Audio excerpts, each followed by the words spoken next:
महावीर बिन भाऊ हनुमाना, राम जी जासु जस आप बखाना। महावीर बिन भाऊ हनुमाना, राम जी जस आप बखाना।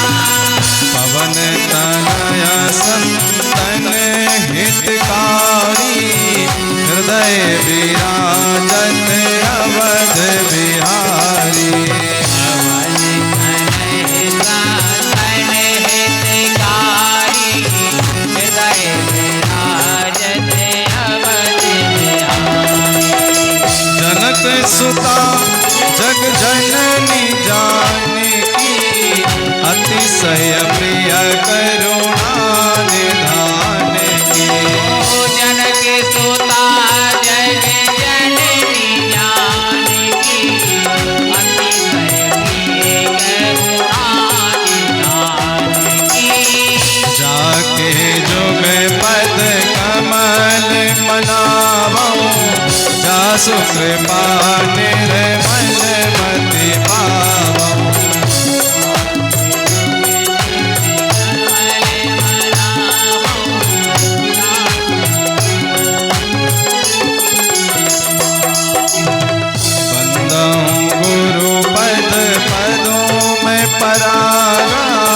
सुरुचि सुवास सरस अनुरागा, गुरु पद पदों में परागा, सुरुचि सुवास सरस अनुरागा। जय सिया राम जय जय सिया राम, जय राधे श्याम जय जय राधे श्याम।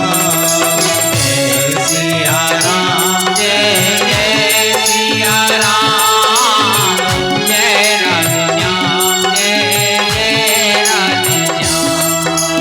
जय सिया राम जय जय सिया राम, जय राधे श्याम जय जय राधे श्याम।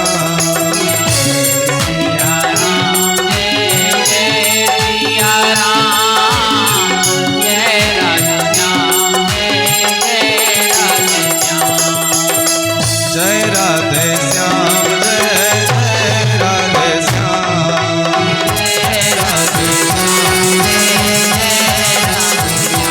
जय सिया राम जय जय सिया राम, जय राधे श्याम जय जय राधे श्याम। जय सिया राम जय जय सिया राम, जय राधे श्याम जय जय राधे श्याम। जय सिया राम जय जय सिया राम, जय राधे श्याम जय जय राधे श्याम। सिया राम जय जय सिया राम, जय राधे श्याम जय जय राधे श्याम। जय राधे श्याम जय जय राधे श्याम। जय राधे श्याम जय जय राधे श्याम। श्री हनुमान जी महाराज की, श्री गुरुदेव भगवान की जय हो। श्री बांके बिहारी लाल की जय हो। जय जय श्री राधे श्याम। परम पूज्य अनंत बलवंत श्री हनुमान जी महाराज, परम श्रद्धेय व्यासासीन श्री गुरुदेव भगवान, उपस्थित संत वृंद एवं विप्रवृंद, माता बहने, धर्म प्रेमी सज्जन बंधु आए। भगवान की परम पावनी भुवन पावनी मन एवं वाणी को पवित्र करने वाली भगवान की बांग में प्रत्यक्ष मूर्ति श्रीमद् भागवत महापुराण के माध्यम से हम लोग आज से सत्संग लाभ प्राप्त करेंगे। भगवान की जब बड़ी कृपा होती है तब जाकर के इन कानों को भगवान की कथा सुनने को मिल पाती है। और फिर हनुमान जी का स्थान और बट वृक्ष की पावन छाया, बट तर करि हरि कथा प्रसंग। कागभूषुंड जी ने कथा को बट के नीचे ही प्रारंभ की और भोले बाबा जब भी कथा करते हैं तो बट के वृक्ष के नीचे।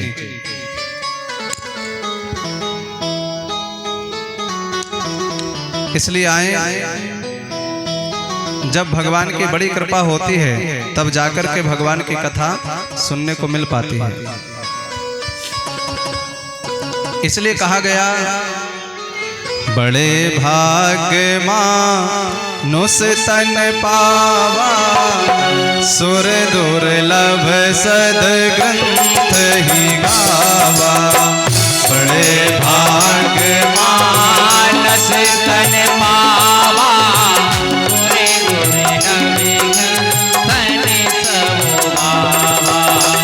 बड़े भाग्य मानुष तन पावा, सुर दुर्लभ सद्ग्रंथ ही गावा।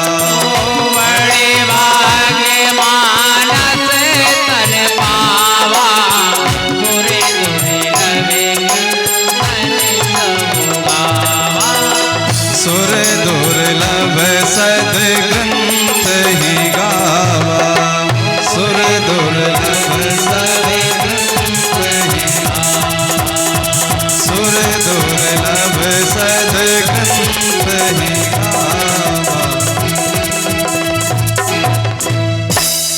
मनुष्य शरीर को, इस मनुष्य शरीर को बड़े बड़े देवता भी तरसते हैं। इसलिए सबसे बड़ा शरीर मनुष्य शरीर वाले को कहा गया। वैसे तो मनुष्य शरीर से बड़े बड़े शरीर वाले भी यहाँ रहते हैं। इसलिए कह देना चाहिए, बड़े भाग बैल तन पावा,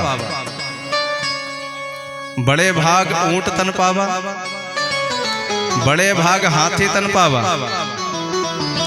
लेकिन किसी को बड़ा नहीं कहा गया, बड़ा कहा गया केवल मनुष्य को। क्यों? अच्छा, यहाँ केवल मनुष्य कथा सुनने को आए, कुत्ते भी आ जाते, भैंस बकरी भी आ जाती हैं तो सब यहाँ, लेकिन सबके भाग्य में भगवान की कथा नहीं है। एक बार एक राजा ने चांदी और लोहो को इकट्ठा रख दिया और कहा कि भैया जिसको जो पसंद हो आप लोग उठा सकते हो। तो जो पहले पहुंचे उन्होंने सोचे लोहा हम क्यों उठाएं, तो सबने चांदी पहले उठाई। लेकिन जब चांदी समाप्त हो गई, जो पीछे आए तो उन्होंने सोचा चलो जो मिल जाए वही सही, तो उन्होंने लोहा ही उठा लिया। अब राजा ने कहा कि जिन्होंने लोहा लिया है वो एक तरफ खड़े हो जाएं, जिन्होंने चांदी लिया है वो एक तरफ खड़े हो जाएं, और जिन्होंने लोहा लिया है वो मेरे पास में आते जाएं। राजा के पास में पारस था, और पारस का गुण है कि पारस को यदि लोहा से छुआ दिया जाए तो वह लोहा सोना हो जाता है। तो जिनके पास में लोहा था, राजा ने उनको अपने पास में बुलाया और सबके लोहे को पारस से छुआ दिया, तो वो पारस सुंदर सोना बन गया। अब जिनके पास में चांदी थी वो पछताने लगे कि भैया हम लोग भी लोहा ही उठा लेते, बढ़िया वो सोना बन जाती, हम लोगों ने चांदी और उठा लिया। ठीक इसी प्रकार से वो चांदी के समान देवताओं का शरीर है और लोहा के समान यह मानव शरीर है।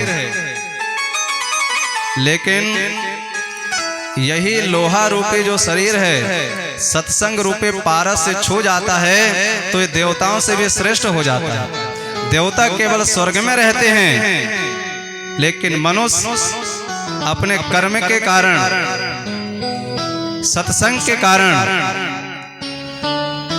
भगवान के पावन धाम साकेत और गोलोक धाम को प्राप्त कर लेता है। इसलिए यह देवताओं से भी श्रेष्ठ है। देवता भी तरसते हैं कि भाई हमको भी मनुष्य शरीर मिल जाता।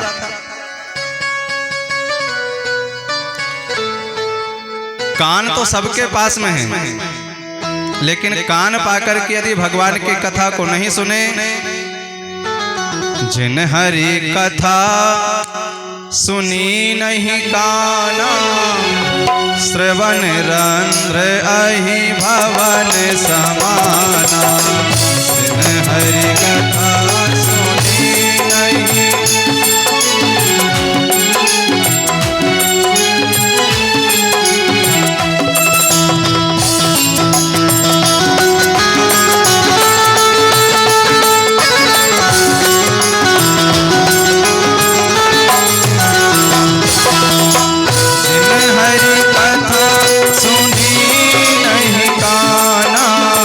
श्रवण रंध्र अहि भवन समाना। जिन हरि कथा सुनी नहीं काना,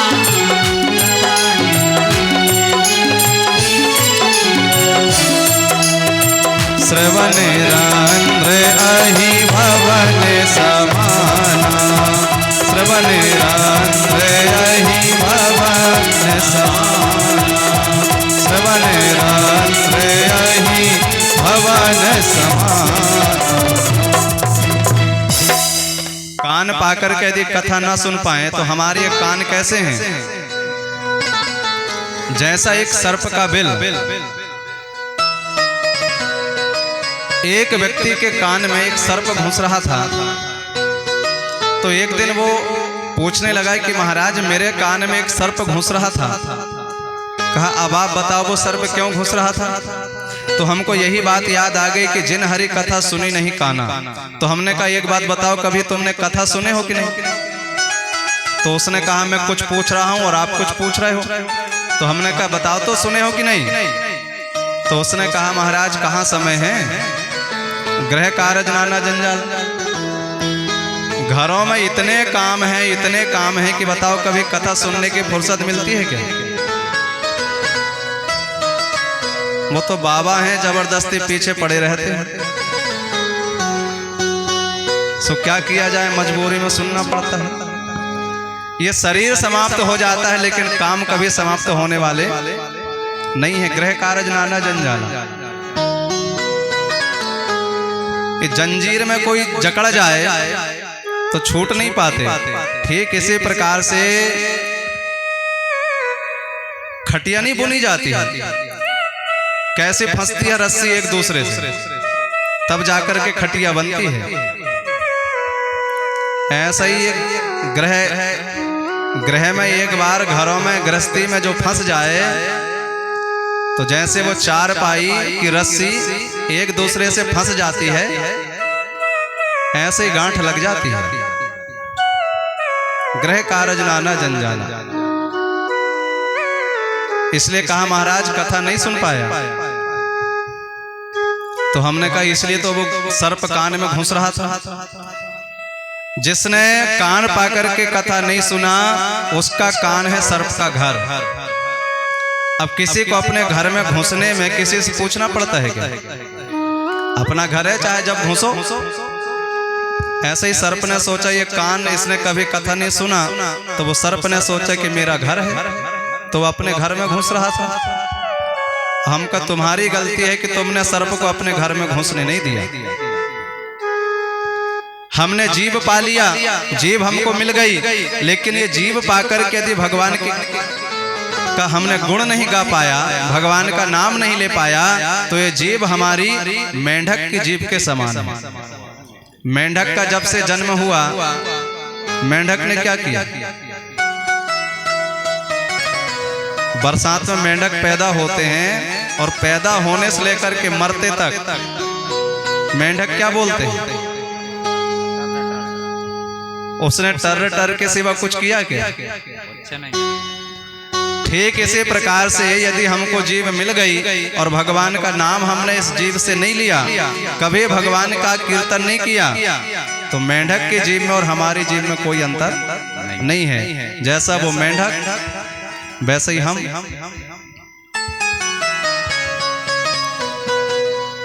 श्री सुखदेव जी ने मनुष्य को ही पशु कहा। स्वविड वराह ओष्ठ खरई है संस्तुतः पुरुष है पशु ना यत कर्ण पथो पे तो जातो नाम गदग्रजः।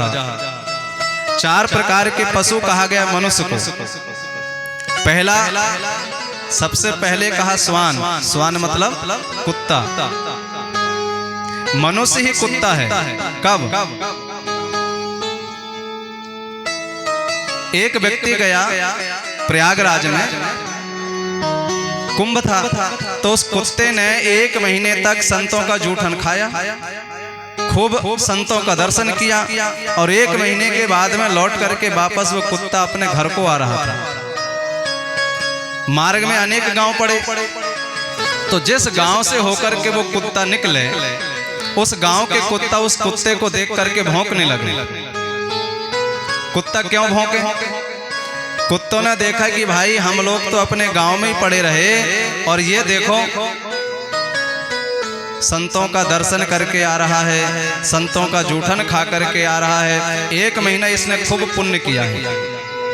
ऐसे ही कुछ कुत्ते होते हैं जो दूसरों को देखते हैं कि भाई ये फला व्यक्ति बढ़िया पुण्य करता है, खूब धर्म करता है, तो उसे देख करके अपने आप भौंकते हैं। और जो पुण्य आत्मा को देख करके, जो धर्म करने वाले को देख करके भौंकते होंगे, उन्हें देख करके कुत्ता क्या कहता होगा? कुत्ता एक ही बात कहते होंगे कि भाई भले इनकी पूंछ नहीं है, लेकिन मुझ में और इनमें कोई अंतर नहीं है। जैसा मैं हूं वैसा ये भी है। केवल अंतर यह है कि हमारी पूंछ है और इनकी पूंछ नहीं है। बाकी जाति बिरादरी के तो हम दोनों एक ही हैं। जैसे हमारी आदत वैसे ही इनकी आदत। तो कुत्ता देख करके एक ही बात कहता होगा, हम में इनमें कोई अंतर नहीं है।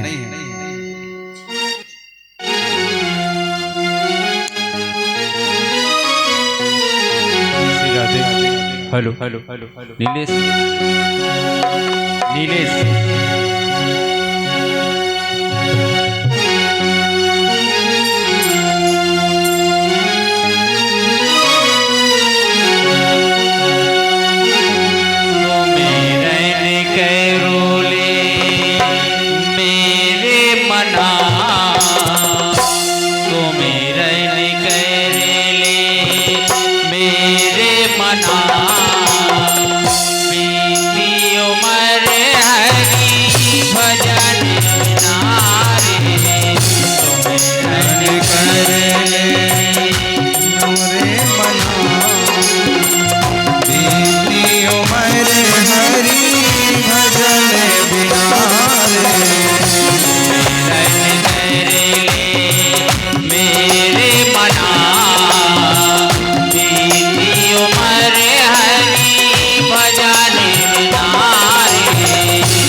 पंख बिना हाथी दंत बिना नारी पुरुष बिना पंछी पंख बिना हस्ति दंत बिनु नारी पुरुष बिना पंछी पंख बिना हाथी दंत बिना नारी पुरुष बिना पंछी पंख बिनु हस्ति दंत बिनु नारी पुरुष बिना जैसे पोत्र पिता बिनहीना जैसे पुत्र पिता बिनहीना जैसे पुरुष हरि भजन बिना रे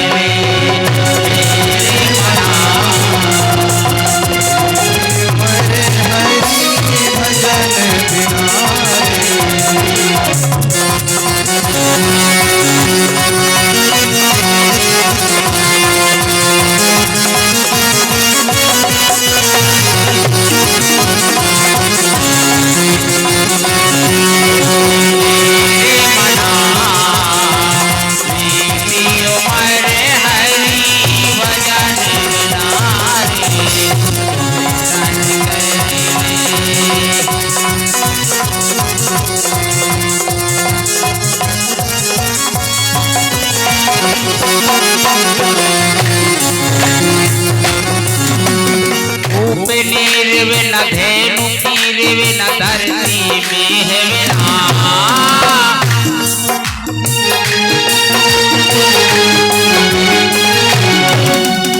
धूप नीर बिनो धैनु कीर बिना धरती में है विना।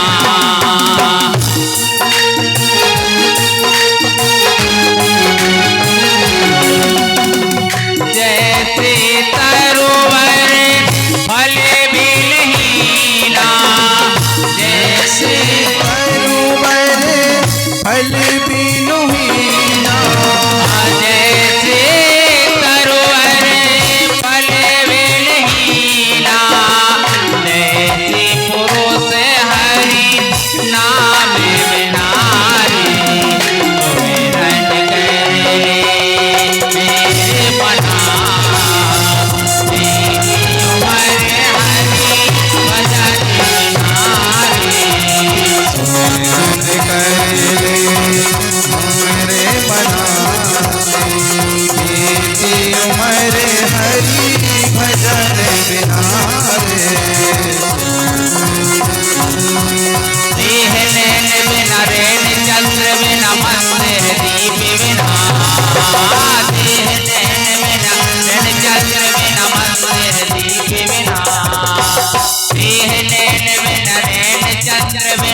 मंत्र दीप बिना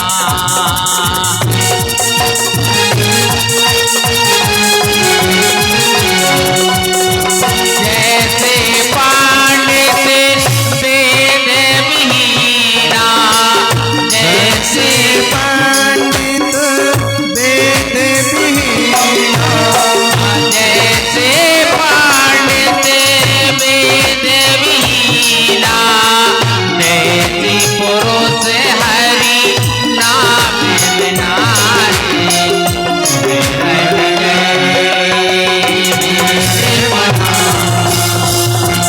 बना।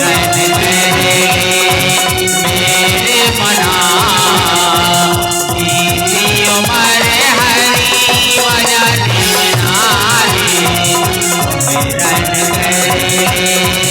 मेरे मना इसी उमर हरि भजन बिना मेरे मना इसी उमर हरि भजन बिना। श्री हनुमान जी महाराज की जय हो। श्री सुखदेव जी महाराज ने परीक्षित जी महाराज को 7 दिन तक इसी श्रीमद् भागवत महापुराण की पावन कथा को श्रवण करवाए और 7 दिन की कथा को सुनकर के परीक्षित जी महाराज मुक्त हो गए। ब्रह्मा जी महाराज को बड़ा आश्चर्य हुआ कि केवल 7 दिन में कोई मोक्ष की प्राप्ति कैसे कर सकता है। इसलिए ब्रह्मा जी महाराज तराजू लेकर के मृत्यु लोक में आ गए और तराजू के एक पड़ले में उन्होंने जब तक भजन पूजन पाठ आदि को रखा और दूसरे पड़ले में केवल भागवत जी को रख दिया। जैसे तराजू को उठाया तो पता चला कि भागवत जी वाला जो पड़ला है वह भारी पड़ गया। तो सबके जो दादाजी हैं ब्रह्मा जी, उनको भी बड़ा आश्चर्य हुआ कि भागवत जी का इतना महत्व है। श्री सूत जी महाराज कहते हैं कि इस कथा को सनकादि ऋषियों से नारद जी ने सुना। तो सनक आदि ऋषियों को बड़ा आश्चर्य हुआ कि नारद जी 2 मिनट कहीं नहीं ठहरते। फिर 7 दिन तक बैठ करके उन्होंने कथा कैसे सुना। लोक विग्रह मुक्तस्य नारदस्य स्थिरस्य च विधि श्रवे कुतः प्रीति संयोगः कुत्र तेसः। सनकादि के साथ में उनका भेंट कैसे हुआ और 7 दिन तक कथा उन्होंने क्यों सुनी। तब श्री सूत जी ने कहा कि एक दिन की बात है, नारद जी महाराज बड़ी चिंता में बद्री नारायण धाम में भाग रहे थे उनको बहुत चिंता थी। और बद्रीनारायण धाम में, अच्छा बद्रीनारायण नाम क्यों पड़ा? एक बार की बात है, माता लक्ष्मी में भगवान विष्णु में कुछ खटपट हो गई। अच्छा पति पत्नियों में कभी कभी हो ही जाती है, ऐसा कोई नहीं कि कभी होती नहीं, सब में हुई। ब्रह्मा का ब्रह्माणी से हुआ, लक्ष्मी का भगवान विष्णु से भी हुआ, केवल शिवजी का झगड़ा कभी नहीं हुआ, और बाकी ऐसा कोई नहीं जिसका होता नहीं। और आप लोग जानते हो कि जब ज्यादा झगड़ा हो जाता है तब क्या होता है? जब ज्यादा ही झगड़ा हो जाए तब क्या होता है? देवी जी अपने मायके की तरफ भागती हैं। तो भगवान विष्णु ने देखा ये समुद्र से निकली हैं, समुद्र इनका मायका है, कहीं ऐसा ना हो ये समुद्र में घुस जाएं। अच्छा देखो, एक होशियारी की बात है, यदि घर में झगड़ा हो ही जाए और ज्यादा ही हो जाए, तब आप लोगों को, पीछे वालों को यह करना चाहिए कि देवी जी भागें, उससे पहले आप लोगों को भाग लेना चाहिए, क्योंकि आप लोग भाग के कहाँ जाओगे? 2-4-10 दिन में घूम करके फिर अपने घर में आओगे। इसलिए भगवान विष्णु ने होशियारी की, इन्होंने सोचा ये भागें, उससे पहले क्यों नहीं हम ही भाग जाएं। तो भगवान विष्णु भाग निकले। कुछ दिन के बाद में लक्ष्मी जी का क्रोध शांत हुआ, गुस्सा जब कम हुआ, तो लक्ष्मी जी ने देखा कि बहुत दिन बीत गए, पता नहीं कहाँ चले गए, तो ढूंढने को निकली। तो क्या देखा, एक स्थान में बैठे हैं, खूब तेजी से धूप निकली है, एक तो धूप का पसीना और फिर तप का पसीना, पूरे शरीर से पसीना बह रहा था। लक्ष्मी जी को दया आ गई, लक्ष्मी जी एक विशाल वृक्ष बन गई और भगवान के ऊपर छाया करने लगी। भगवान ने देखा कि अभी इतनी तेज धूप थी, अब अचानक छाया कैसे आ गई, अचानक बादल कैसे बन गए। आंखें खोला तो देखा विशाल वृक्ष है। मैं तो साफ मैदान में बैठा था, इतना बड़ा ये वृक्ष कहां से आ गया? ध्यान करके देखा तो समझ गया ये वृक्ष नहीं है, ये तो साक्षात लक्ष्मी है। तो बेर का वृक्ष बनी थी लक्ष्मी, इसलिए नाम हो गया बद्री, और नारायण भगवान विराजमान है, सो नाम क्या हो गया? बद्री नारायण। श्री बद्री नारायण धाम की जय हो। उसी बद्री नारायण धाम में सनकादि ऋषि, सनक, सनंदन, सनातन और सनत कुमार, इन चारों को इकट्ठा सनकादि ऋषि कह देते हैं। तो ये चारों महात्मा उसी बद्री नारायण धाम में रहा करते थे, और उसी बद्री नारायण धाम में नारद जी चिंता में भाग रहे थे। महात्माओं ने देखा तो नारद जी को आवाज लगाई, अरे महाराज जी क्या बात है, आप ऐसे क्यों भाग रहे हो? आपको, आपका चेहरा उतरा हुआ है, जैसे किसी लोभी का धन यदि चोरी हो जाए तो लोभी कितना चिंता में पड़ जाएगा। कहा ऐसे ही आप चिंता में दिख रहे हो, लेकिन आप श्री कृष्ण के दास हो, और श्री कृष्ण दास कभी होवे ना उदास, भगवान का दास कभी उदास नहीं होता। अरे उदास तो होते हैं ये ग्रह वाले। चिंता बड़ी है चिता से भी, नर को निर्जीव बनाती है, चिता मुर्दे को जलाती है, चिंता जीते को खाती है। महाराज, और आप में इतनी चिंता, जबकि भगवान के दासों को कभी उदास नहीं होना चाहिए। क्यों? जब दांत न थे तब दूध दिए, और दांत दिए तब अन्न भी दई है। जल में थल में पशु पक्षिन में, सबकी सुध लेते वो तेरो भी लई है। रे मन मूरख सोच करे, सोच करे कछु हाथ न आई है। चिंता करने में कुछ मिलता है क्या? लेकिन हम लोग पूरे जीवन भर केवल चिंता में बिता देते हैं। अच्छा, हम लोग मुस्कुराते कब हैं? जब कोई फोटो खींचता है, जब कैमरा सामने आता है तब ही मुस्कुराते हैं। और कोई कोई ऐसे भी होते हैं उनसे कहना पड़ता है, कैमरा वाला कहता है स्माइल, तब जाकर के हंसी आती है। और बाकी जीवन से लेकर के मरण तक तो केवल रोते ही रोते बीत जाता है। अच्छा, हंसता हुआ फोटो खींच लेते हैं और वो फोटो को दीवार में चिपका देते हैं। फिर लोग कहते हैं देखो हमारे दादा दादी कितना बढ़िया मुस्कुरा रहे हैं। बोले ऐसे मुस्कुराते रहे जीवन भर, जबकि काय को मुस्कुराए वो केवल दो सेकंड के लिए कैमरा के सामने मुस्कुरा लिए और बाकी पूरा जीवन तो रोते हुए बीत गया। चिंता बड़ी है चिता से भी नर को निर्जीव बनाती है, चिता मुर्दे को जलाती है, चिंता जीते को खाती है। कथम ब्रह्मण दीन मुखः कुतश्चिंतित तुरो भवान, त्वरित गम्यते कुत्र कुतश्च आगमनम तव। महाराज क्या बात है, इतनी चिंता? नारद जी ने कहा कि आप केवल चिंता को पूछ रहे हो, लेकिन महाराज मेरी अपनी कोई चिंता नहीं है, मेरे अंदर में कोई दुख नहीं है, मैं तो दूसरों को दुखी देख करके दुखी हो गया हूं। यह संतों का स्वभाव है। लेकिन आज के समय में क्या हो गया?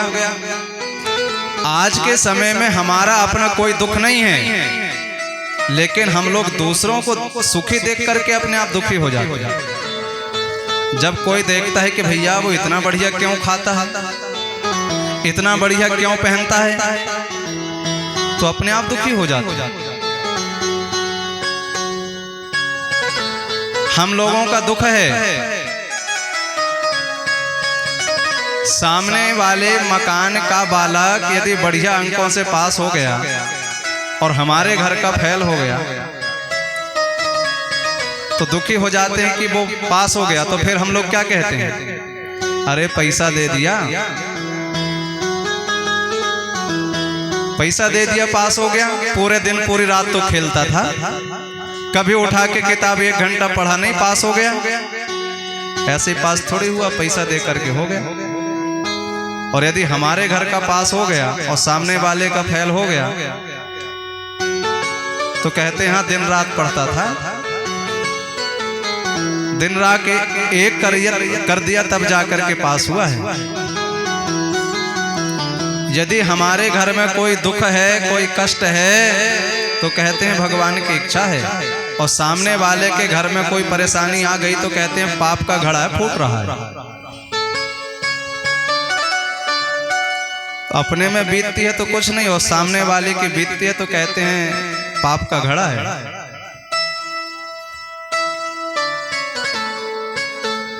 नारद जी ने कहा मेरा अपना कोई दुख नहीं, लेकिन मैंने सामने वाले को देखा, मैं दुखी हो गया। नारद जी ने बताया कि मैं इस मृत्यु लोक में आया और मृत्यु लोक में आकर के मैं बहुत स्थानों में घूमा। अहम तो पृथ्वी याता सर्वोत्ता लोकमिति, पुष्करम चा प्रयागम चा काशी गोदावरी तथा हरिक्षेत्रम कुरुक्षेत्रम श्रीरंगम सेतु वंदनम एव आदेशु तीर्थेषु भ्रममाण इतस्ततः। नारद जी ने कहा कि मैं इस मृत्यु लोक में आकर के बहुत स्थानों में घूमा, पुष्कर गए, प्रयाग गए, काशी गए, हरिद्वार गए, कुरुक्षेत्र गए, सेतु बंध द्वार गए, रंग द्वार गए, लेकिन नारद जी ने क्या देखा? सत्यम नास्ति, पृथ्वी में सत्य नहीं रह गया। आप लोग बताओ क्या इस पृथ्वी में सत्य नहीं है? पृथ्वी में सत्य नहीं है क्या? यदि सत्य नहीं होता तो ये पृथ्वी कहां से रहती? पृथ्वी टिकी है केवल सत्य के बल में। आग लगी आकाश में, झर झर गिरे अंगार, और संत न होते जगत में तो जर मरता संसार। संत है, सत्य है, तभी पृथ्वी है। सत्य ना होता तो पृथ्वी काय को होती। लेकिन नारद जी कह रहे हैं सत्यम नास्ति, सत्य नहीं रह गया। इसका क्या मतलब? जहां पहले के समय में सब लोग 100 के 100% सत्य बोलते थे, पर आज के समय में 15-20% ही सत्य रह गया। जो देखो वही झूठ बोलते हैं।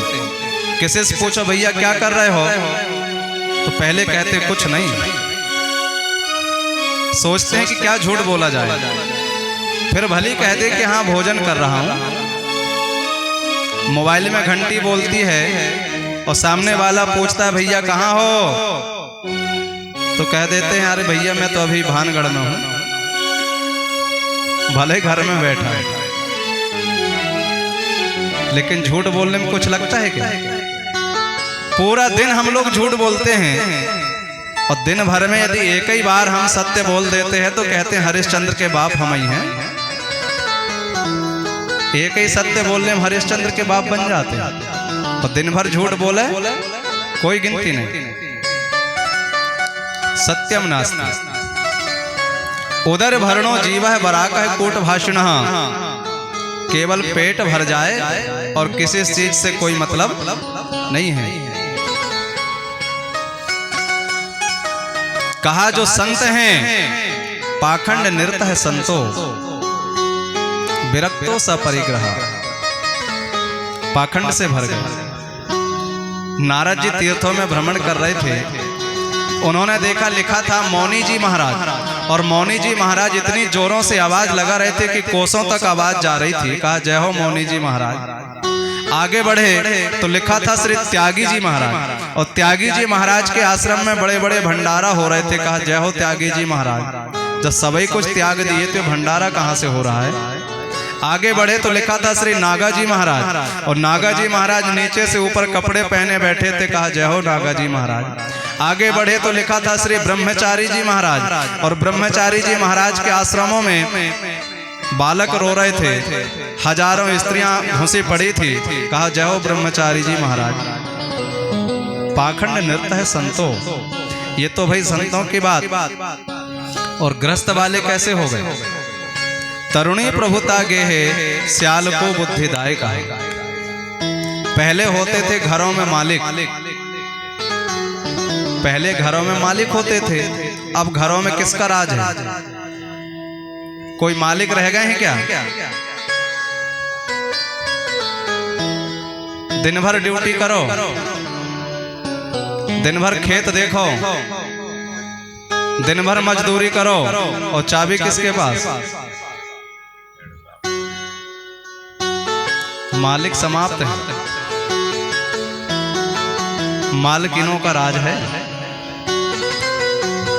तरुणी प्रभुता गे। और घर में यदि कोई काम हमको करवाना हो तो सबसे पहले किसको फोन लगाएंगे, किससे पूछेंगे? साले साहब। जब तक साले साहब हाँ ना कह देंगे, हिम्मत है कि कुछ हो जाए?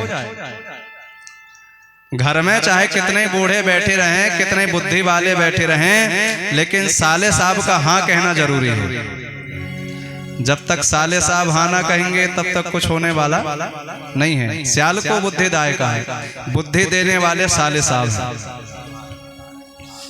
नारद जी ने कहा कि मैंने बहुत स्थानों में घूमा, लेकिन मुझे बस यही सब दिखाई दिया।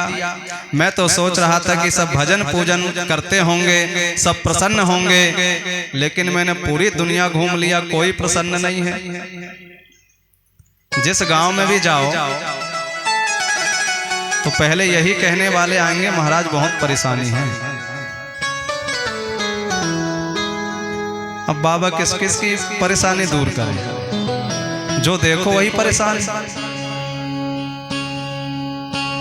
अच्छा, ये संसार का नाम ही दुखालय है। पुस्तकालय में जाएंगे तो क्या मिलेगी? पुस्तक मिलेगी। विद्यालय में जाएंगे तो क्या मिलेगी? विद्या मिलेगी।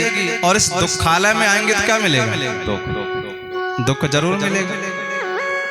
और दुखालय में आकर के हम लोग सुख खोजते हैं कि सुख मिल जाए। नारद जी ने कहा बहुत स्थानों में घूमा,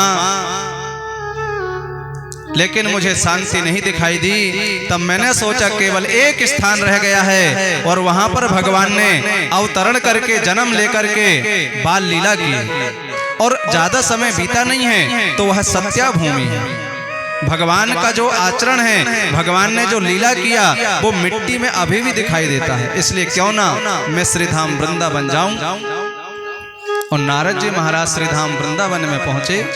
एक स्थान में देखा उन्होंने बहुत भीड़ लगी। नारद जी पास में गए तो उन्होंने क्या देखा कि महिलाओं के सिवा यहाँ कोई नहीं है। नारद जी चुपचाप जाने लगे। इतने में आवाज आई, भो भो साधु क्षणम तिष्ठ मचिंत अपि नाशय दर्शनम तब लोकस्य सर्वथा अगहरम परम। आवाज आई, महाराज थोड़े देर को रुको। महाराज जी रुक गए। उन्होंने कहा कि मेरा नाम है भक्ति। जो अनेक स्त्रियां मुझे घेर करके खड़ी हैं, ये गंगा आदि पवित्र नदियां हैं। दो बालक जो अचेत अवस्था में पड़े हैं, ये दोनों मेरे बालक हैं। एक का नाम ज्ञान है और दूसरे का नाम वैराग्य है। कहा महाराज मैं तो अभी अच्छी खासी चंगी हूं और मेरे बालक देखो बूढ़े हो गए, अचेत पड़े, आप कुछ करो। नारद जी ने कहा आप बिल्कुल चिंता मत करो। कहा ये सब समय की बात है, बरसे बरसे क्रमा जाता मंगलम चापि न दृश्यते। जैसा जैसा समय बीतेगा मंगल का दर्शन नहीं होगा। कहा मैं तुम्हारे बालक को अभी ठीक किए देता हूं।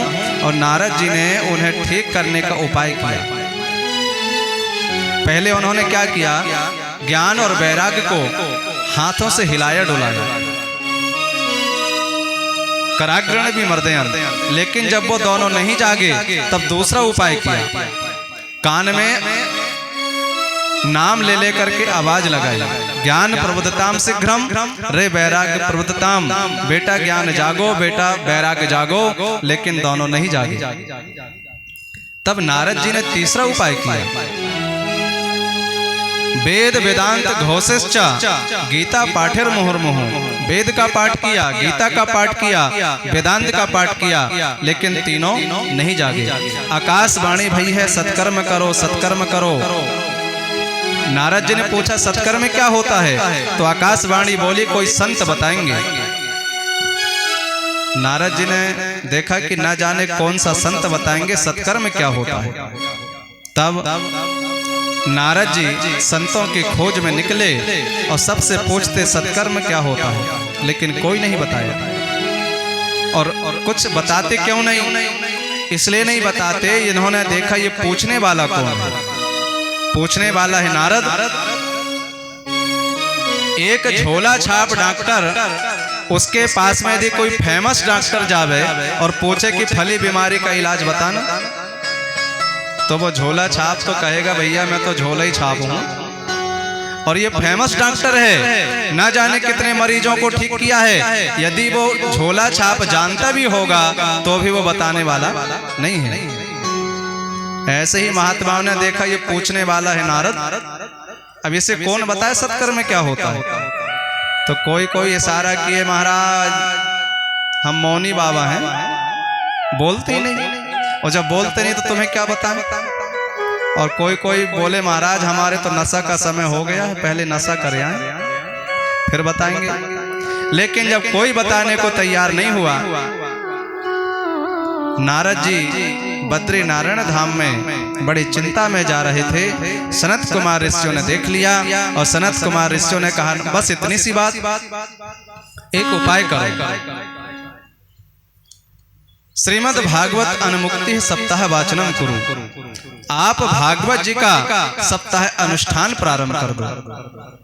नारद जी ने कहा आप मजाक तो नहीं कर रहे हो, क्योंकि मैंने आपसे पहले ही बता दिया, मैंने ज्ञान और वैराग्य को जगाने के लिए वेद का पाठ किया, वेदांत का पाठ किया, गीता का पाठ किया, लेकिन ये दोनों नहीं जागे। और भागवत जी से क्या खाक जागेंगे, क्योंकि ये वेद से ही निकला है, पंचम वेद है। सनत कुमार ऋषि ने कहा कि नारद जी आम का फल आम के पेड़ से निकलता है, लेकिन यदि कोई कहे कि भैया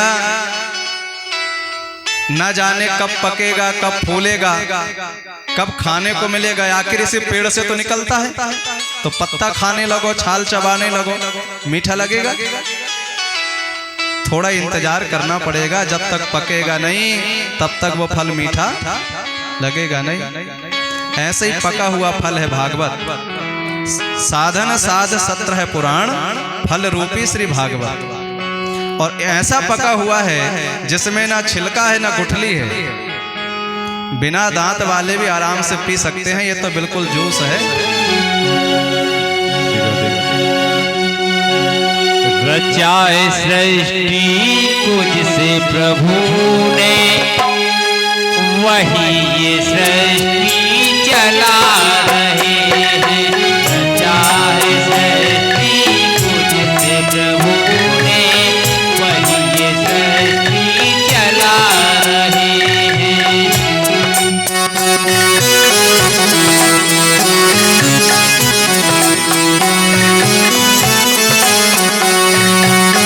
चाहे सृष्टि को जिसे प्रभु ने, वही सृष्टि चला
सनकादिक ऋषियों ने कहा कि महाराज भागवत जी पका हुआ फल है, इसलिए आप केवल भागवत जी का सप्ताह अनुष्ठान करिए। नारद जी ने कहा कि चलो ठीक है, मान लिया कि भागवत जी की कथा सुनने से ज्ञान और वैराग्य की जागृति होगी, लेकिन नारद जी ने कहा कि महाराज अभी भी समस्या है। कहा अब कौन सी समस्या? नारद जी ने कहा आप भी हो फक्कड़ और मैं भी हूं फक्कड़, धुआं धक्कड़ साधु फक्कड़। न तुम्हारे पास 1 रुपए न मेरे पास 1 रुपए, अब ये कथा कैसे होगी? क्योंकि देख रहे हो कितना खर्चा होता है, पंडाल लगता है, मंच लगता है,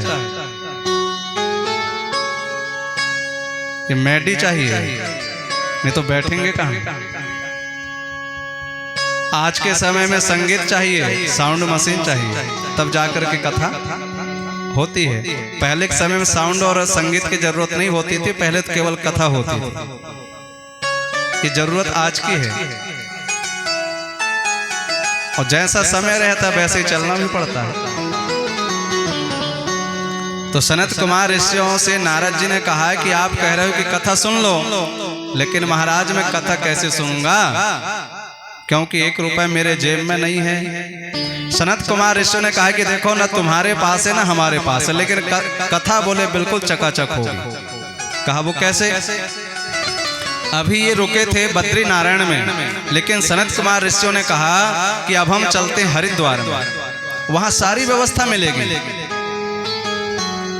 तो कहां पहुंचे? गंगा द्वार समीप हेतु तट आनंद नाम का। हरिद्वार में गंगा के किनारे आनंद नाम का घाट है,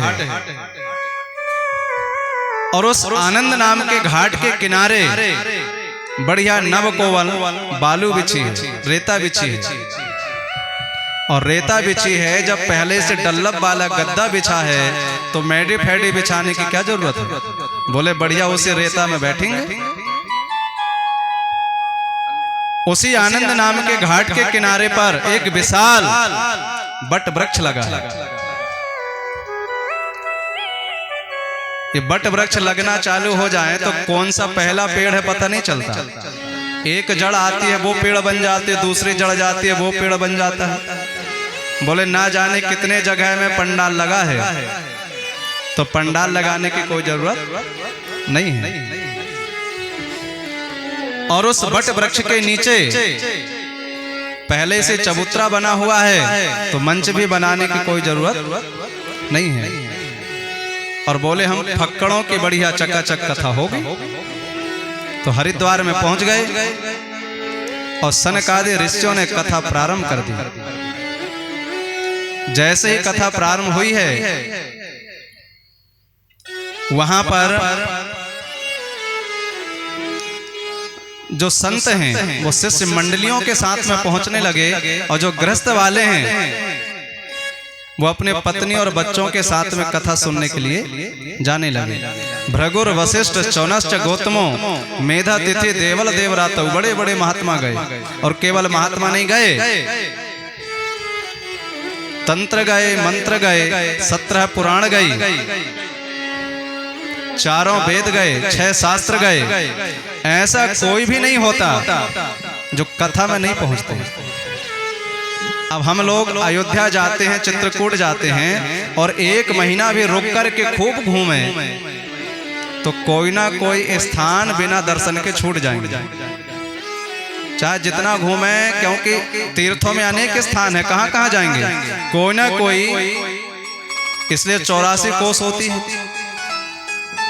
इकट्ठे करे आते हैं, बोले सबके हो गए। अब एक एक के जाएं तो कहां तक जाएंगे? 1 महीना रह करके दर्शन नहीं कर पाएंगे। लेकिन जहां कहीं भगवान की कथा होती है, संपूर्ण तीर्थ, संपूर्ण शास्त्र, संपूर्ण पुराण किसी ना किसी रूप में वहां पर विराजमान होते हैं। और एक ही स्थान में बैठ करके संपूर्ण तीर्थों के दर्शन का लाभ हमको एक ही स्थान में मिल जाता है। इसलिए सुखदेव जी महाराज कहते हैं कि भागवत जी की समानता कोई नहीं कर सकता। न गंगा न गया न काशी, पुष्करम न प्रयागकम, सुख शास्त्र कथायांश समताम न येत। बोले इसकी समता, इसकी समानता कोई नहीं कर सकता। इसलिए कथा में सब पहुंचे। बोले जिसने कान पाकर के भगवान की कथा को श्रवण नहीं किया तो चंडाल वच्च खरवदत्त तेन नीतम मिथ्या सो जन्म जननी जनी दुख भाजा। बोले उसका जन्म व्यर्थ है, व्यर्थ ही उसने अपनी मां को दुख दिया। वह व्यक्ति चंडाल के समान है। अच्छा, जो चंडाल होगा वो पंडाल के नीचे क्यों आएगा? चंडाल पंडाल के नीचे थोड़ी आएगा, वो तो दूर ही रहेगा पंडाल से, क्योंकि चंडाल है। चंडाल बच्चो खरवदत्त तेन नीतम मिथ्या स्वजन्म जननी जनी दुख भाजा। सभी कथा में पहुंचे और उस कथा में कीर्तन करते हुए भक्ति महारानी पहुंची।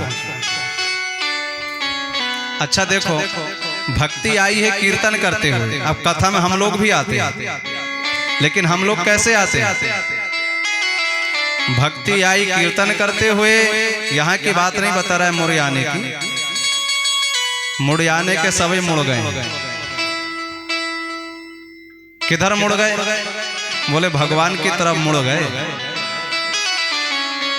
संसार को छोड़ दिए भगवान की तरफ मुड़ गए। ये मुड़ियाना है, यहाँ सभी मुड़े हैं।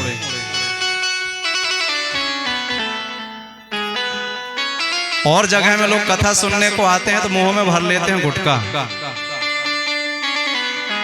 और चले आते हैं कथा में। अच्छा, जिसके मुख में होगा गुटखा, अब कथा में होती है कीर्तन, और उनसे कहो जिनके मुंह में गुटखा है कीर्तन करेंगे क्या? एक दो शब्द बोलते हैं तो बड़ी मुश्किल से पहले मुंह ऊपर उठाएंगे, और जैसे गूंगे नहीं बोलते हैं ऐसे संभल संभल करके एक दो शब्द बोलते हैं। क्यों? क्योंकि उनके मुंह से गंगा जमुना सरस्वती बहती है, सो कैसे बोल पाए? पहले जब कोई सवेरे उठते थे तो अपने हथेली का दर्शन करते थे। कहते थे कराग्रे बसते लक्ष्मी, कर मध्य सरस्वती, कर मूले बसते गोविंदा, प्रभाते कर दर्शन। सवेरे उठ के हथेली का दर्शन करते थे। बोले हमारे अग्रभाग में लक्ष्मी विराजमान है। लक्ष्मी तो विराजमान है, लेकिन कब? जब हम उद्यम करेंगे, जब हम मेहनत करेंगे तब। अब आलसी जैसे सवेरे शाम तक पड़े रहो और कहो कि लक्ष्मी आ जाए। लक्ष्मी तो है, लेकिन मेहनत करेंगे तब तो। जो शेर है वो सोया रहे और शेर सोचे कि मेरे मुख में अपने आप हिरण घुस जाए तो घुसेगी क्या? शेर को तो हिरण के पीछे दौड़ना पड़ेगा, तभी जाकर के वो हिरण को पकड़ पाएगा, तब जाकर खा पाएगा। कर मध्य सरस्वती, मध्य भाग में सरस्वती विराजमान है, लेकिन कब? जब हम पढ़ेंगे लिखेंगे तब। आज के समय में साल भर पढ़ते नहीं, और परीक्षा के दिन हनुमान जी के मंदिर में आएंगे और हनुमान जी से कहेंगे कि हमको पास कर देना। हनुमान जी नौकर हैं क्या? साल भर पढ़े नहीं और पास कर देना। मूल भाग में गोविंद भगवान विराजमान है, लेकिन कब? जब हम भजन करेंगे तब। भजन करेंगे नहीं और सोचें कि भगवान मिल जाए। तो कराग्रे बसते लक्ष्मी, कर मध्य सरस्वती, कर मूले बसते गोविंद है, प्रभाते कर दर्शनम। सवेरे पहले ऐसे दर्शन होता था, उठते से लोग दर्शन करते थे, और पृथ्वी में पैर रखने से पहले पृथ्वी को प्रणाम करते थे। समुद्रे वसने देवी, पर्वत स्तन मंडले, विष्णु पत्नी क्षमाम देवी, पाद स्पर्शम क्षमस्व में पृथ्वी को प्रणाम करते थे, तब फिर पैर रखते थे। लोग आज के समय में भी हथेली का दर्शन करते हैं सवेरे, लेकिन कैसे? कराग्रे बसते बीड़ी, सवेरे से कराग्रे बसते बीड़ी, कर मध्य तंबाकू, कर मूले बसते चूना, प्रभाते कर दर्शन। सवेरे से इसी का दर्शन होता है।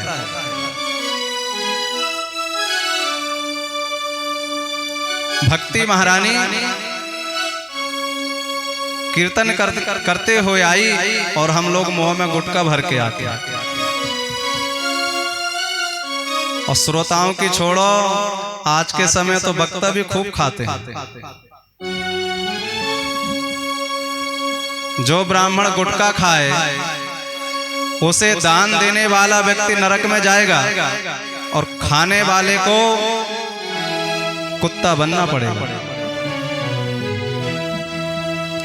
इसलिए दान भी दिया जाए तो दान भी सोच समझ करके दिया जाए कि सामने वाला दान को क्या करेगा।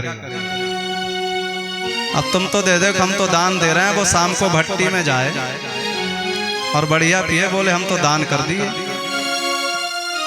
इसलिए दान जिसको हम दे रहे हैं वो दान लेने वाला वो क्या करता है, यह सोच करके भी दान देना चाहिए। भक्ति महारानी का रंग है श्वेत, श्वेत वस्त्र पहनी। एक जगह हम पहुंचे तो दीवार में फोटो लगा था, तो हमने सोचा कि अब वो एकदम नीचे से लेकर के ऊपर तक काली काली, तो हम सोचे कि काली देवी है। तो हम कहा जय हो काली देवी। तो घर के सज्जन थे, वो बोले महाराज काली देवी नहीं है। तो हमने कहा फिर कौन सी देवी है? कहा ये तो श्री देवी है। भक्ति का रंग श्वेत है। किम वास सेवम न विचारणीयम, क्या कपड़ों के विषय में नहीं ध्यान देना चाहिए? अच्छा देखो, कपड़ों से पहचान होती है। बढ़िया कोट पैंट पहने, टाई लगाए, उसे लोग क्या कहते हैं? उसे कहते हैं बाबूजी।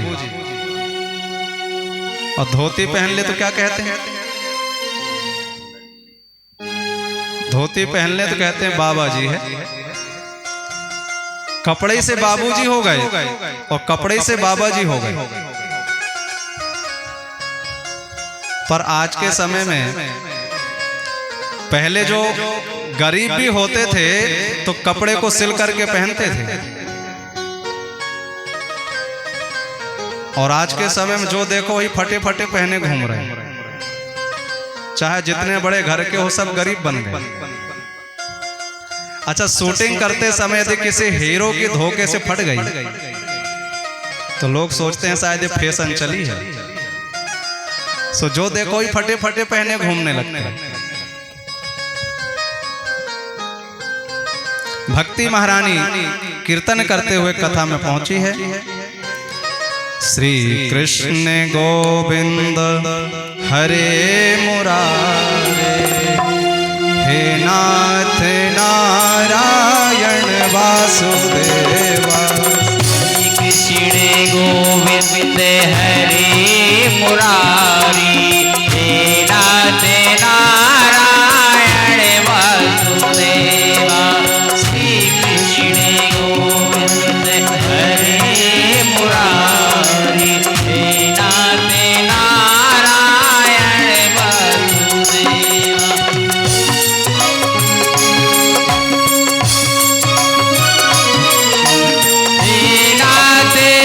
नारायण वासुदेवा, हे नाथ नारायण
कृष्णा राधे कृष्णा कृष्णा कृष्णा राधे कृष्णा कृष्णा कृष्णा राधे कृष्ण गोविंद हरे मुरारी हे नाथ नारायण वासुदेवा श्री कृष्ण गोविंद हरे मुरारी हे नाथ नारायण वासुदेवा। बंदी ग्रह के तुम अवतारी, बंदी ग्रह के तुम्हें अवतारी कहीं जन में कहीं पले मुरारे, कहीं जन में कहीं बने मुरारे किसी के जाए किसी के कहाए, किसी के जाए किसी के कहाए, है अद्भुत हर बात तुम्हारी, है अद्भुत हरे भक्त तुम्हारी गोकुल में चमके मथुरा के तारे, गोकुल में चमके मथुरा के तारे, हे नाथ नारायण वासुदेवा। गोकुल में चमके मथुरा के तारे, हे नाथ नारायण वासुदेवा श्री कृष्ण गोविंद हरे मुरारी हे नाथ नारायण वासुदेवा।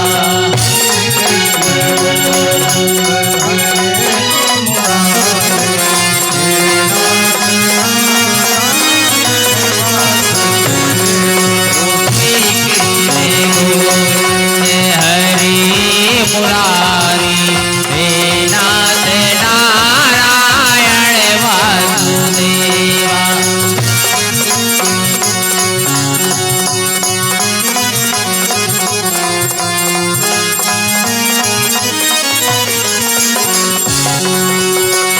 अधर में बंसी हृदय में राधे, अगर में बंसी हृदय में राधे बट गए दोनों में आधे आधे, पट गए दोनों में आधे आधे हे राधनागर हे भक्त वत्सल, तेरा दाना करो हे भक्त वत्सल सदैव भक्तों के कार्य साधे, सदैव भक्तों के कार्य साधे, वहीं गए जहाँ गए पुकारे, वहीं गए जहाँ गए पुकारे, हे नाथ नारायण वासुदेवा।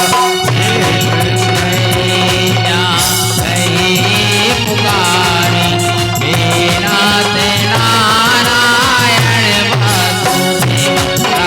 कृष्णा कृष्णा कृष्णा कृष्णा कृष्णा कृष्णा राधे कृष्णा कृष्णा कृष्णा राधे कृष्णा कृष्णा कृष्णा राधे कृष्णा कृष्णा कृष्णा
श्री कृष्ण गोविंद हरे मुरारे नाथे ते नामानि मोहर बदनते। बार बार भक्ति महारानी भगवान का कीर्तन करते हुए कथा में पहुंची और भक्ति सुतौ तौ तरुणौ गृहीत्वा प्रेमेक रूपा सहसा अविरसी। भक्ति के जो दोनों पुत्र हैं ज्ञान और वैराग्य, वो भी कथा के मध्य में विराजमान हो जाते हैं। मतलब भागवत जी से ज्ञान बढ़ता है, वैराग्य बढ़ती है और भक्ति बढ़ती है। और जब तक जीवन में ज्ञान ना हो, वैराग्य ना हो, भक्ति ना हो, विवेक ना हो, तब तक हमारा जीवन सुंदर नहीं बन सकता। अच्छा, यदि हम लोगों के यदि हलवा बनाना हो तो कम से कम कितनी वस्तु की जरूरत पड़ती है? अब ज्यादा तो बहुत चाहिए, लेकिन कम से कम कि हलवा बन जाए क्या क्या चाहिए? तेल चाहिए, सूजी चाहिए, शक्कर चाहिए और पानी चाहिए। चार में से एक की भी कमी हो गई तो बताओ हलवा बनेगा? एक की भी कमी हो गई तो हलवा नहीं बन पाएगा। ठीक इसी प्रकार से हमारे जीवन में भक्ति, ज्ञान, वैराग्य और विवेक, इन चार में से एक की भी कमी हो गई तो हमारा जीवन हलवा जैसा मीठा नहीं हो पाएगा। इसलिए ज्ञान भी चाहिए, वैराग्य भी चाहिए, भक्ति भी चाहिए और विवेक भी चाहिए।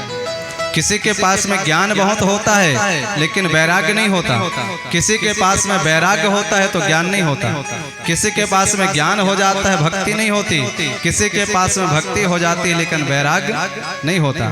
उद्धव जी के पास में ज्ञान बहुत था लेकिन उद्धव जी के पास में भक्ति नहीं थी, इसलिए भगवान ने भक्ति रूपणी गोपियों के पास में पहुंचाए थे कि उद्धव एक बार जरा ब्रज तो जाओ तो तुम्हारा सारा ज्ञान धरा रह जाएगा। इसलिए जीवन में ज्ञान चाहिए, वैराग्य चाहिए, भक्ति चाहिए और वैराग्य चाहिए। सौनक आदि ऋषियों ने पूछा कि भगवान भागवत जी के माध्यम से क्या भक्ति, ज्ञान और वैराग्य ही बढ़ते हैं? सूत जी बोले कि नहीं नहीं, इस कथा को चाहे कोई भी सुने, ये मानव है पाप कृतस्तु सर्वदा सदा दुराचार गह विमार्ग गह क्रोध अग्नि दग्धः कुटिलश्च कामिनः सप्ताह यज्ञेन कलौ पुनन्ति ते। कोई भी हो, कितना भी पापी हो,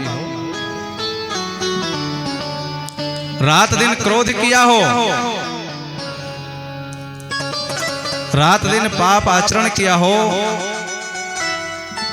कुटिल हो, कामी हो, कैसा भी व्यक्ति हो, लेकिन केवल 7 दिन तक यदि मन लगा करके वह कथा को सुन लेता है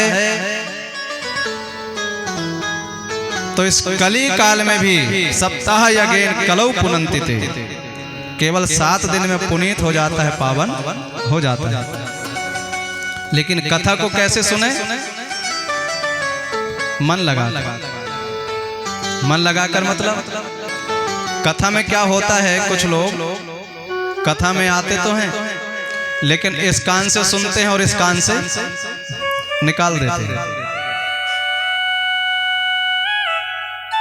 और कुछ लोग जब यहाँ कथा से उठ के जाते हैं ना तो ऐसे पीछे हाथ मारते हैं, मानो वो कहते महाराज तुम्हारी कथा तुम्हारे पास में रखो, हम तो सब यहीं छोड़ के जा रहे हैं, तो सब यहीं छोड़ के चले जाते हैं।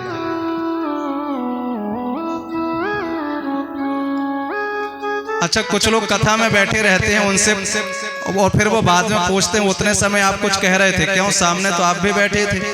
बोले हाँ बैठे तो थे लेकिन मन और कहीं चला गया था। शरीर बैठा हो, मन ना बैठा हो साथ में, तो हम लोग कथा नहीं सुन सकते। शरीर बैठा रहता है और मन किसी होटल में जाकर के बढ़िया मीठा रसगुल्ला खाता है। अब बताओ फल किसका मिलेगा, कथा वाला है कि रसगुल्ला वाला? इसलिए यदि हम लोग बैठे हैं, यदि शरीर बैठा है तो मन भी बैठा रहे। मन के साथ जब तक शरीर नहीं बैठेगा तब तक हम कथा नहीं सुन सकते। इसलिए कथा को मन लगा करके सुना जाए। देखो 3 प्रकार के श्रोता होते हैं। एक तो होता है सोता, कथा में आया बढ़िया सोता। अच्छा, कुछ लोग इसलिए आते हैं कि चलो घर में मिल नहीं पाता। एक जगह एक माता जी बोली कि महाराज तुम्हारी कथा में बहुत मजा आया। तो हमने सोचा शायद कोई बात अच्छी लगी होगी। तो हमने पूछा कौन सी बात अच्छी लगी? तो वो बोली महाराज घर में रहूं तो 10-10 टैबलेट खाऊं तब जा करके बड़ी मुश्किल से नींद आवे, और कथा में आते से आ गई। सो बड़ा मजा आया। तो सोता होते हैं कुछ कि बढ़िया वहीं सोएंगे, और कुछ होते हैं सरौता। सरौता जब तक सुपारी काटता है तब तक कटकट करता है। ऐसे ही कुछ होते हैं सरौता, जब तक कथा में बैठे रहते हैं तब तक एक दूसरे से कटकट लगे रहते हैं।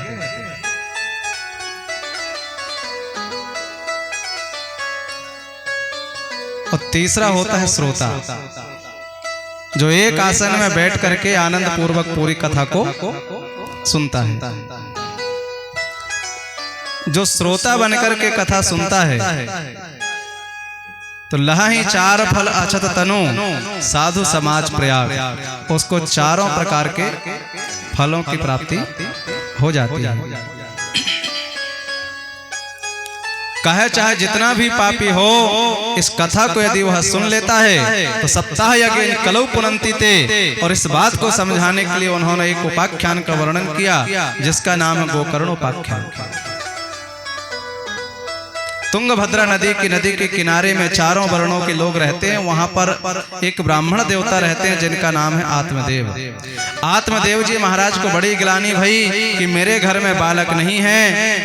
आत्महत्या के विचार से वो वन में निकल गए और एक सरोवर के किनारे महात्मा दिखाई दिया। महात्मा के चरणों में पड़ गए, महाराज मेरे यहाँ संतान नहीं है। महात्मा जी ने समझाया कि ब्राह्मण देवता क्या करोगे संतान का? सीताराम सीताराम सीताराम कहिए और जाहि विधि राखे राम ताहि विधि रहिए। लेकिन कहा महाराज मुझे तो संतान चाहिए।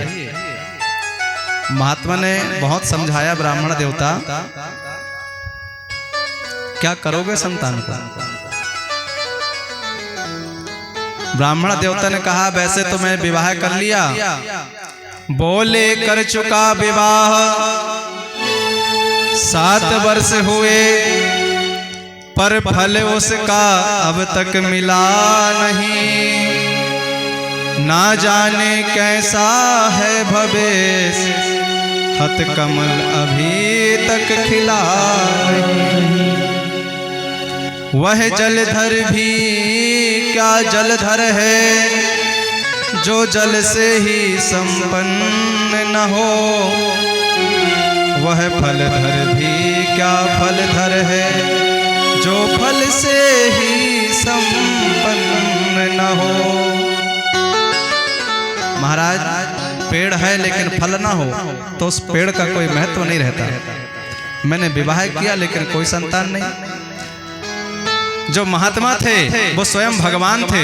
भगवान महात्मा बनकर के पहुंचे थे, क्योंकि जो व्यक्ति अपने जीवन में धर्म का काम करता है वो कभी आत्महत्या करके नहीं मर सकता। इसलिए महात्मा ने कहा कि ब्राह्मण देवता क्या करोगे संतान को? अब तक सब महानुभावों ने अपना यश आप कमाया है। क्या ध्रुव प्रहलाद आदि का पुत्रों ने नाम कमाया है। जिसने भी नाम किया स्वयं व्यक्ति ने किया। क्या करोगे पुत्र को? लेकिन आत्मदेव जी बोले पुत्र नहीं होगा, तुम्हारे सामने आत्महत्या करके मर जाऊंगा। तुरंत महात्मा ने फल दिया और कहा ब्राह्मण देवता इस फल को अपनी देवी जी को दे देना और कुछ नियम का वो 1 वर्ष तक पालन करे। क्या? सत्यम शौच्यम दयादानम एक भक्तम तु भोजनम वर्ष अवधि स्त्रिया कार्यम तेन पुत्रो अति निर्मलः। 1 वर्ष तक सत्य बोले, नियम से रहे, दया करे, दान करे, एक टाइम भोजन करे, ज्यादा चटपटा वाला ना खावे, तो तेन पुत्र अति निर्मल, बालक बहुत निर्मल होगा, भगवान का भक्त होगा। आज के समय में कुछ लोग कहते हैं महाराज माता पिता ऐसे नहीं थे, पता नहीं ये बालक कैसे हो गया, चलना सीखा है, बोलना सीखा है, बस मारने तोड़ने की बात करता है, पता नहीं ऐसे कैसे हो गया, क्यों हुआ? माता जी ने खोल ली टीवी और टीवी खोल करके पूरी रात भर ढिसिंग ढिसिंग देखती रही। अब बालक क्या करे, उसने भी सीख लिया। अब आप कहोगे कि कोई पेट में थोड़ी सीखता है। अच्छा, पेट में नहीं सीखते तो अभिमन्यु कहां से सीख के आया था? प्रहलाद जी कहां से सीख करके आए थे?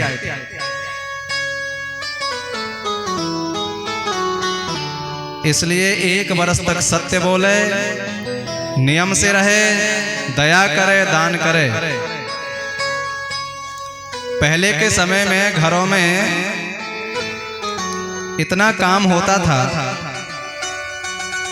कि कहीं इधर उधर की बातों में फुर्सत नहीं मिलती थी।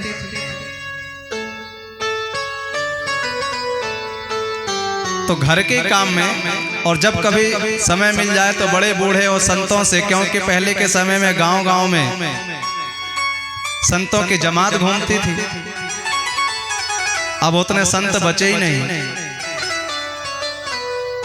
तो जमात कहां से घूमे? अब 10, 20, 30 गांव के बीच में एक ही आश्रम है, इसलिए संत ज्यादा बचे नहीं। तो कथा कौन कहे, सत्संग कौन सुनावे? पहले गांव-गांव में जमातें घूमती थी, संत रहते थे, चतुर्मास होता था तो सत्संग मिलता रहता था। अब आजकल सत्संग नहीं मिलता, अब आजकल तो सवेरे से लेकर शाम तक और शाम से लेकर सवेरे तक टीवी और मोबाइल के सिवा कुछ है ही नहीं। कुछ लोग कहते महाराज बच्चा बहुत होशियार है, पूरा मोबाइल ना जाने क्या क्या निकाल लेता है, ना जाने क्या क्या करता है।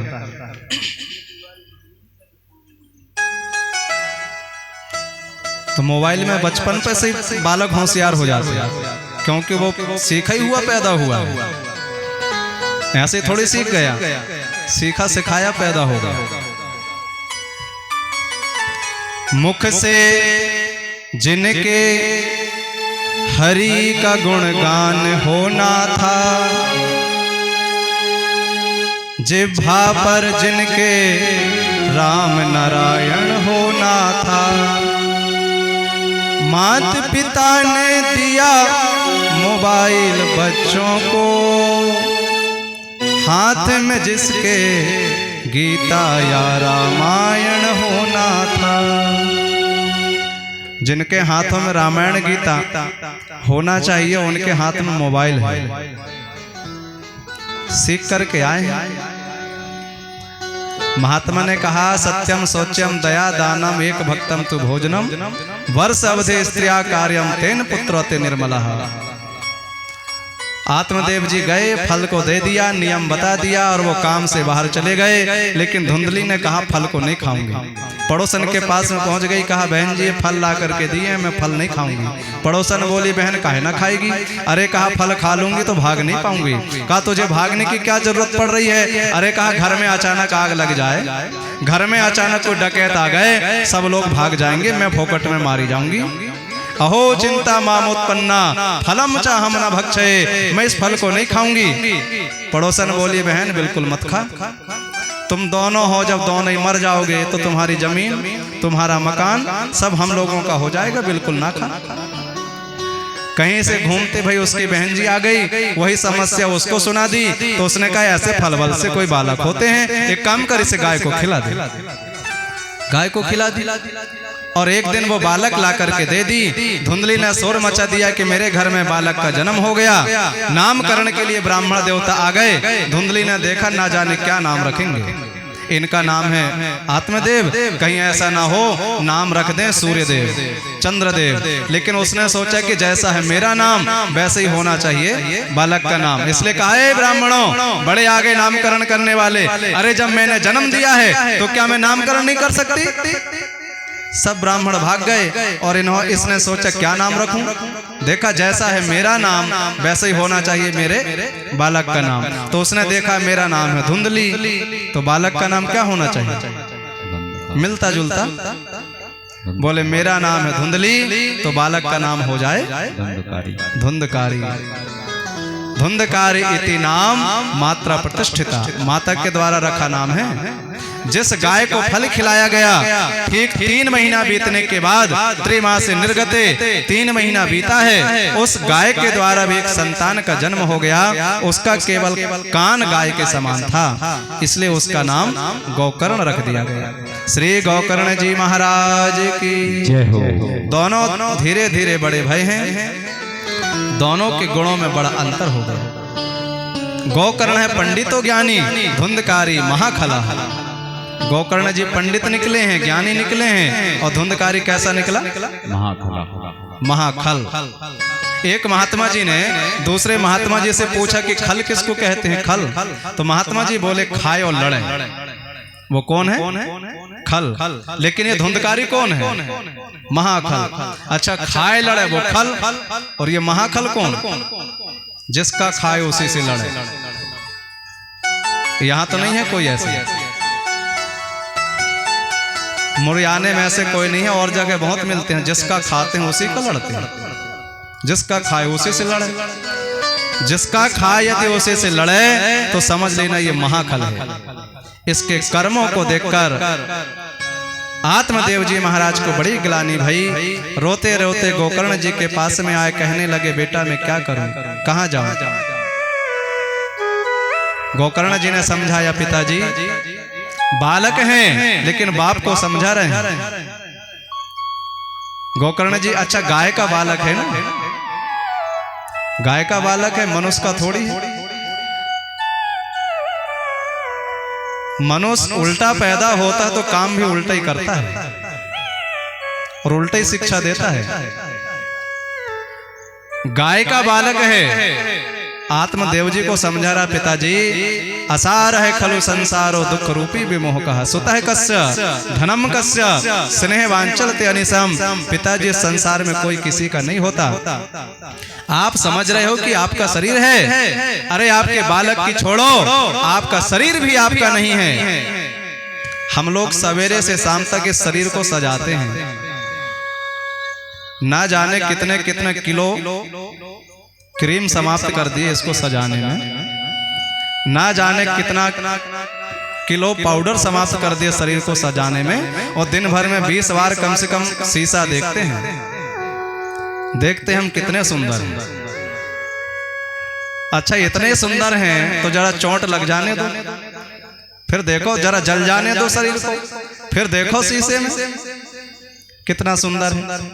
मकान सुंदर दिख रहा है क्योंकि उसमें ऊपर से पुट्टी चढ़ गई है, उसकी लिपाई पुताई हो गई है, और लिपाई पुताई जरा समाप्त हो जाने दो, फिर देखो अपने आप पता चलता है ना जाने कितने मटेरियल से मिलकर के बना है। ईंटा लगी है, गिट्टी लगी है, रेता लगी है, लोहा लगा है, ऐसा ये शरीर मटेरियल से मिलकर के बना है।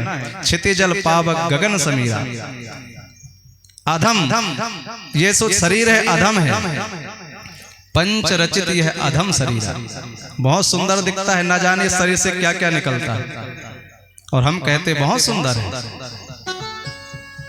पिताजी इस संसार में अपने बालक की छोड़ो, ये शरीर भी अपना नहीं है।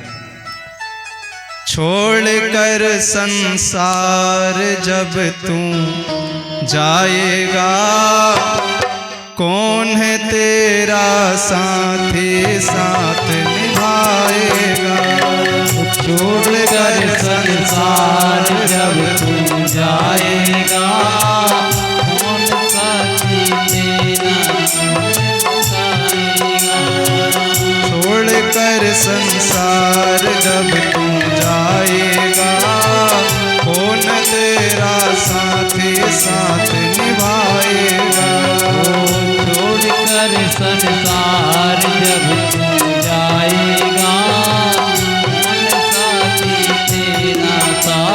निभाएगा।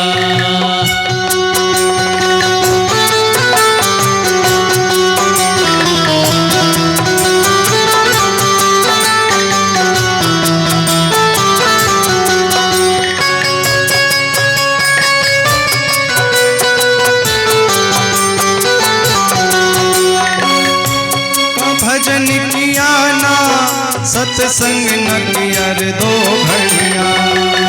प्रभु का भजन किया ना सत्संग न किया दो घड़िया। प्रभु का भजन किया ना सत्संग न किया दो घड़िया। यमदूत लगा कर तुझको ले जाएंगे हथकड़ियाँ।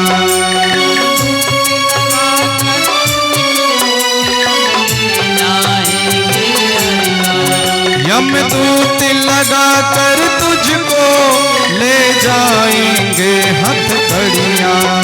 यमदूत लगा कर तुझको ले जाएंगे हथकड़ियाँ। कौन खुलवाएगा, कौन तेरा साथी साथ निभाएगा। छोड़कर संसार जब तू आएगा, कौन तेरा साथी साथ निभाएगा।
भरन के खातिर तूने पाप कमाया निस दिन।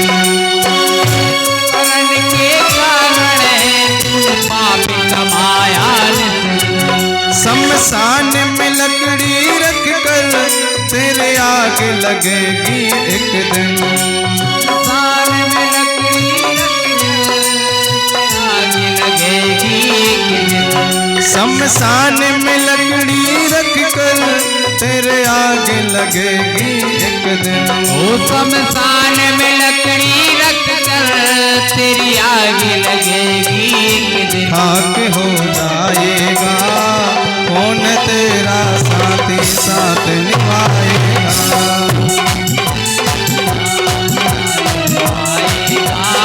कौन तेरा साथी साथ निभाएगा।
दुनिया रहने बसेरा। क्यों करता